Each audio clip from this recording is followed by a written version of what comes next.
Assalamualaikum warahmatullahi wabarakatuh. Kembali lagi dengan Budia. Oke, hari ini hari Senin, tanggal 22 Maret tahun 2021. Kita sudah mulai masuk ke tema 7 dengan tema perkembangan teknologi. Jadi, bukunya tema 7 silahkan dibuka dan kita buka halaman pertama. Oke. Hari ini kita mulai pembelajaran 1 dan 2. Next. Nah, di tema 7 ini ada 4 subtema. Ada 4 subtema ya? Ada 4 subtema yaitu Jadi ada subtema. Yang pertama ada perkembangan teknologi produksi pangan. Subtema 2 ada perkembangan teknologi produksi sandang. Subtema 3 perkembangan teknologi komunikasi. Subtema 4 perkembangan teknologi transportasi. Oke. Nah, di minggu ini pembelajaran 1 sampai 6 nanti kita akan belajar tentang teknologi produksi pangan. Oke. Jadi di tema 7 kalian belajar 4 subtema ini ya. Nanti subtema 1 kita belajar ini dulu tentang teknologi produksi pangan. Lanjut.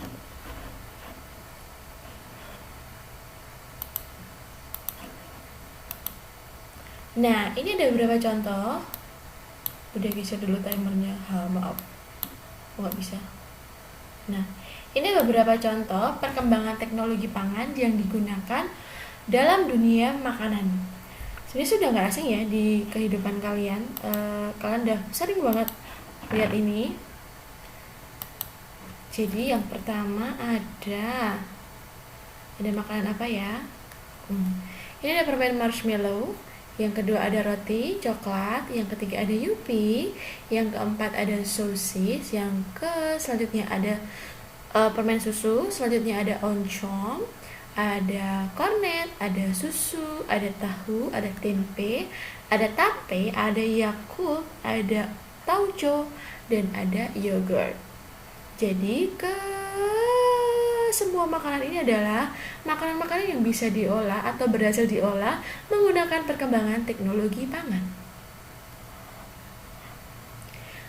Kenapa roti bisa mengembang? Karena adanya ragi. Kenapa marshmallow bisa empuk seperti ini? Karena adanya gelatin. Kenapa daging sapi bisa awet berada di kaleng ini? Karena adanya kaleng sebagai bahan antibakteri dan juga adanya pengawet dalam daging ini. Tapi disesuaikan dengan kebutuhan dasar di makanan tersebut. Oke.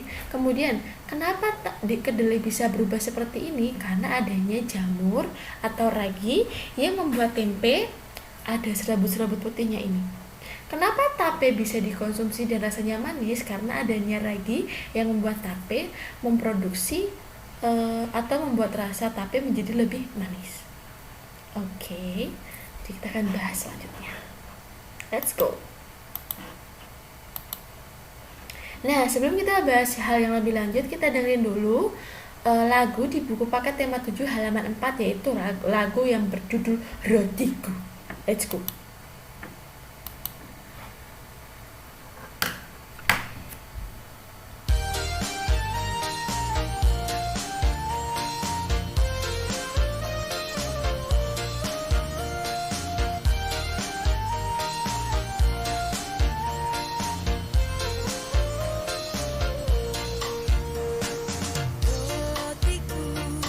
Persegi empat, kulitnya berwarna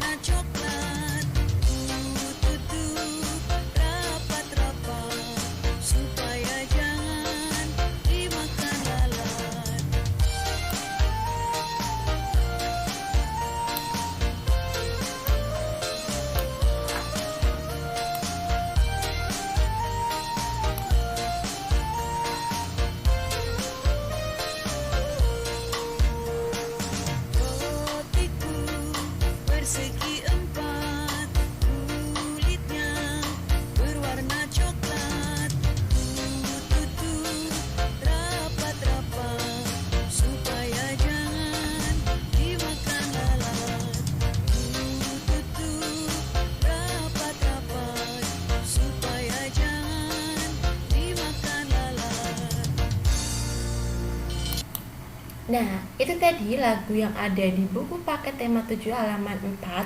Mungkin lagu ini masih asing di kehidupan kalian, termasuk Budia juga. Jadi kita sama-sama belajar tentang lagu ini. Oke, Budia udah dengar, kalian juga udah dengar.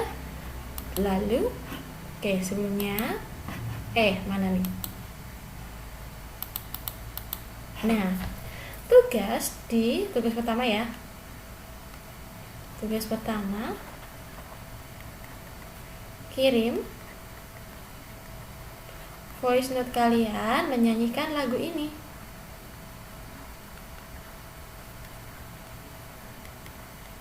Ingat ya, voice note saja. Bunda tidak minta video ya. No video, karena biasanya aku malu. Makanya Bunda minta voice note aja. 1 kali lagunya, silakan kirim ke Budia. Jangan lupa, oke? Nanti ini untuk tema lagi, penilaian keterampilan seni budaya dan prakarya. Oke? Next. Nah, kalau sudah, silakan kalian buka buku paket tema 7 halaman 6. Di sini ada teks yang berjudul Teknologi Pangan. Budia bacakan. Alat Indonesia sungguh kaya, kacang kedelai, jagung, dan kelapa adalah hasil pertanian. Telur, daging, dan susu adalah hasil peternakan. Semua itu adalah sumber pangan kita. Pangan artinya makanan. Alam Indonesia menyediakan sumber pangan kita. Hasil panen dan ternak yang melimpah memberi makanan yang cukup bagi kita. Akan tetapi, hasil pertanian dan peternakan tidak dapat bertahan lama. Makanan itu dapat membusuk. Makanan busuk harus dibuang. Hasil panen harus diolah agar tidak cepat membusuk. Mengolah hasil panen dilakukan dengan teknologi pangan. Teknologi pangan adalah penggunaan ilmu pengetahuan untuk mengolah pangan. Teknologi pangan dapat menghasilkan makanan baru. Teknologi pangan menjaga makanan agar tidak cepat membusuk. Hasil panen berlimpah dapat diolah menjadi makanan baru. Kacang kedelai dapat dibuat menjadi tahu, tempe, dan kecap. Susu sapi dapat diolah menjadi mentega, susu bubuk, dan keju. Teknologi pangan mengolah makanan agar tahan lama. Teknologi pangan sangat bermanfaat bagi kehidupan kita.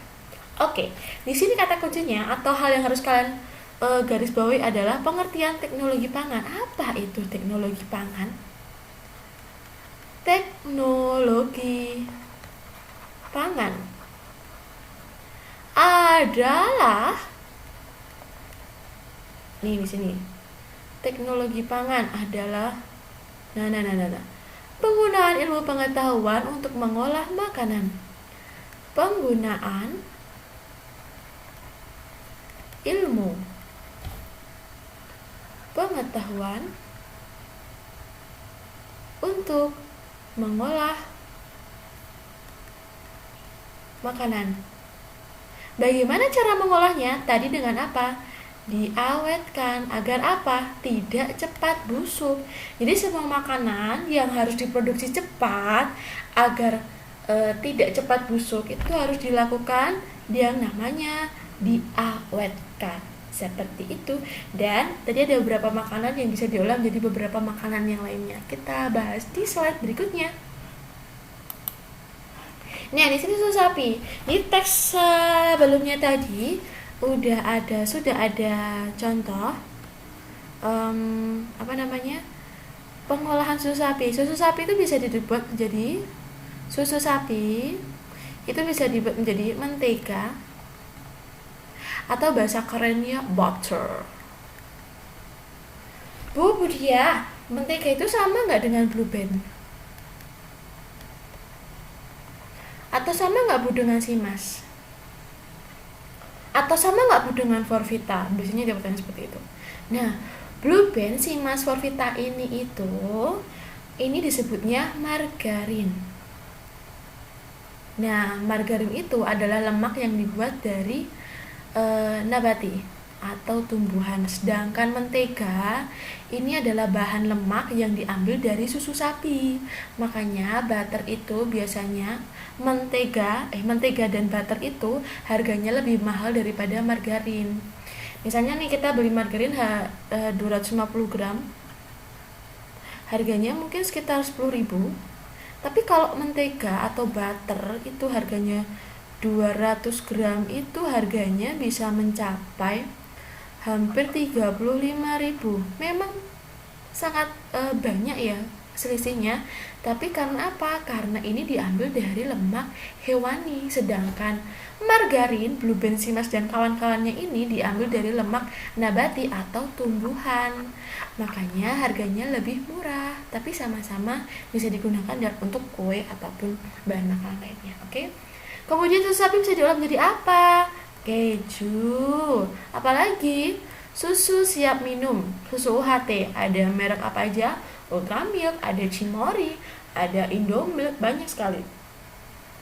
Kemudian selanjutnya bisa diolah menjadi apa lagi? Yogurt. Yogurt ini adalah salah satu susu fermentasi, sama juga dengan keju. Keju dan yogurt ini adalah sama-sama susu fermentasi. Susu fermentasi. Tapi bedanya adalah yogurt itu siap minum, sedangkan keju itu bentuknya lebih padat, biasanya untuk topping makanan. Kemudian yang selanjutnya, susu sapi bisa diolah menjadi apa lagi? Susu bubuk. Ingat, susu yang tadinya cair itu diolah dengan menggunakan teknologi pangan, akhirnya bisa menjadi bentuk bubuk.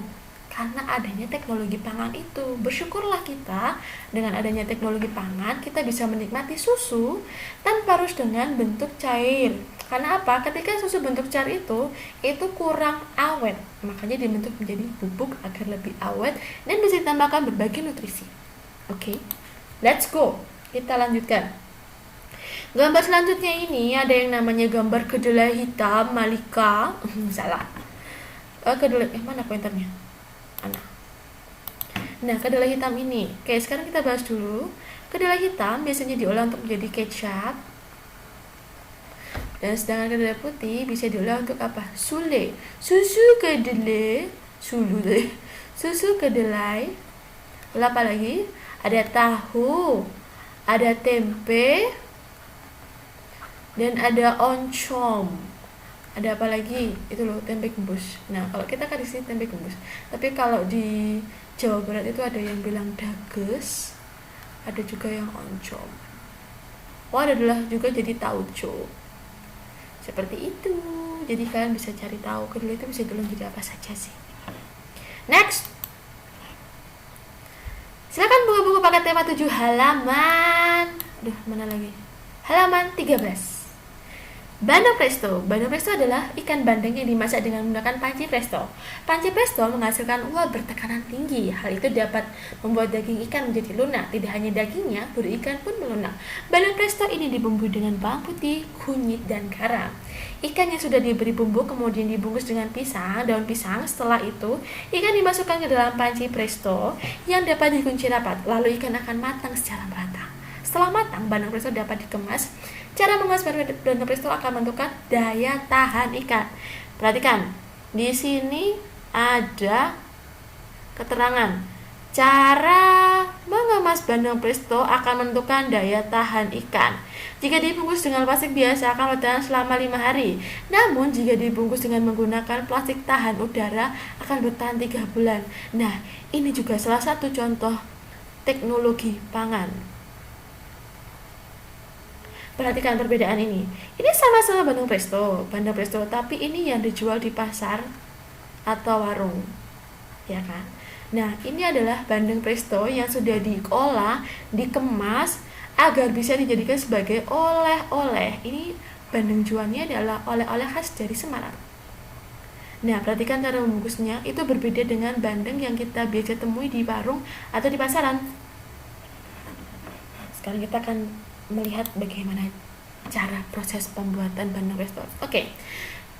Bandeng presto yang kalian temui itu diolah menggunakan panci presto. Ini adalah panci presto ukuran skala pabrik yang digunakan untuk mengolah bandeng presto untuk oleh-oleh. Sedangkan panci presto rumahan itu ukurannya hanya seukuran tungku kompor yang ada di rumah kita. Perhatikan perbandingannya. Ini orang dewasa berdiri, kemudian pancinya sebesar ini. Perhatikan perbandingannya. Ini yang mini, ini yang besar. Oke. Jadi alat prestonya seperti ini. Biasanya di alat presto itu ada alat ini nih. Nah, nih yang kecil ini. Bentar, dia ganti warna dulu kuning. Nah, ini. yang kecil-kecil ini biasanya akan berputar dan mengeluarkan uap. Nah, ketika kalian menggunakan panci presto, jangan pernah langsung membuka panci presto ketika uapnya masih wush, wush. Biarkan uapnya keluar dulu semuanya, baru kalian membuka panci presto ini. Ketika kalian membuka panci presto ini secara paksa, ketika uapnya masih wush, wush, ini yang terjadi adalah apa? Uap yang ada di panci presto ini akan meledak ke kalian. Jadi triknya itu tadi, biarkan uapnya itu keluar terlebih dahulu sampai di sini ini akan bunyi itu ketika bunyi sudah sedikit mereda, baru kalian buka secara hati-hati. Dan ingat, hanya boleh didampingi oleh orang dewasa, jangan digunakan sendiri ya. Next, nah kita akan melihat bagaimana pengolahan ikan bandeng untuk skala oleh-oleh. Jadi digunakan dengan yang namanya mesin vakum. Let's go.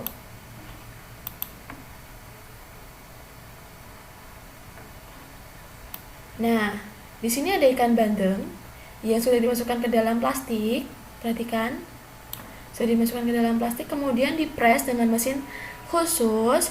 Jadi udara yang ada di dalam plastik ini itu nanti dia akan disedot. Karena apa? Ketika udara terperangkap di dalam plastik, itu akan menimbulkan bakteri yang menyebabkan makanan itu cepat busuk. Nah, ini biasanya digunakan untuk mengawetkan makanan agar makanannya lebih awet dan tidak cepat basi. Niatnya, jadi bandengnya itu divakum, udaranya disedot sampai bentuknya seperti ini. Ini biasanya digunakan untuk pembungkusan makanan agar lebih awet. Ini juga salah satu teknologi pangan yang ada di kehidupan kita. Oke? Next.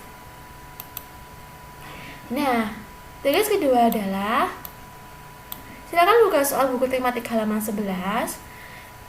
Kemarin di tema 6 Bunda sudah menjelaskan tentang luas, cara menghitung luas. Tapi kalau kemarin itu kan di bidang yang kotak-kotak, sekarang kalian langsung menghitung. Jadi lebih gampang. Jadi langsung dihitung aja ini bidangnya ada berapa. Silakan jangan lupa ditulis namanya. Terus soalnya juga ditulis. Soalnya ditulis ya. Jadi jangan langsung jawabannya aja, nanti Budia koreksi bingung. Ini soal mana? Soal apa? Jawabannya kenapa ini? Dia diberi tanggal. Oke? Oke. Next. Ini soal yang kedua ya, atau tugas yang kedua. Tadi tugas yang pertama adalah kalian kirim voice note lagu Rotiku, kirim ke Budia. Oke? Next. Jangan lupa absen di kolom komentar ya. Jangan lupa tulis nama kalian, nama lengkap kalian. Jadi presensi hari ini komentar di YouTube-nya itu sebagai presensi. Tidak perlu mengirim foto lagi. Oke? Selesai. Budi akan melanjutkan materi pembelajaran 3 di hari Selasa. Selamat mengerjakan tugas. Wassalamualaikum warahmatullahi wabarakatuh.